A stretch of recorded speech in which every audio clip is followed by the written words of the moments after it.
Now, nabot na tayo ng malakas na ulan dito sa bukid. Ayan. Nakikita nyo, oh, lakas. May bagyo pa naman.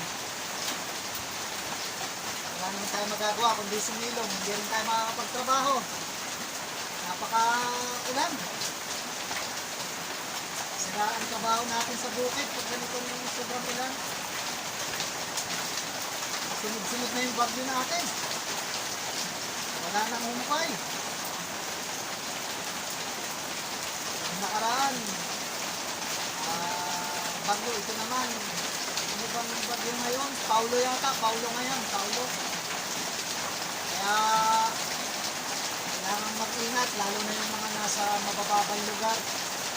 So kami, andito kami sa bukid. Dito sa tinataniman ko. At least kahit paano, lumakas man ang ulan, ganito. Pero hindi naman babaha dito sa kubo ko. May tubig man, natural yun dahil may ulan eh. Ayun na tayo. Babasarin lang tayo dito sa bukid. Tapos, hindi rin tayo makakagawa kasi magpuputik lang. Ang lakas oh, naririnig nyo? Oh. Kaya silong lang tayo dito sa silong lang tayo dito sa kubo. At least meron tayong kubong ganito na nasisilungan. Laking bagay, may bota tayo.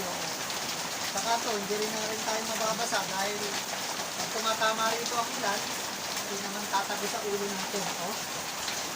Kaya lang malamig. Pahinga lang. Maya-maya magsasayang ng tanghalian. Wala na tayo magagawa kasi takas ng ulan. Puputik lang. Ay, ganito talaga sa bukid. Wala ka namang makausap. Sarili mo lang. Sige, ako yan, no? Magsasayang muna. Bye-bye.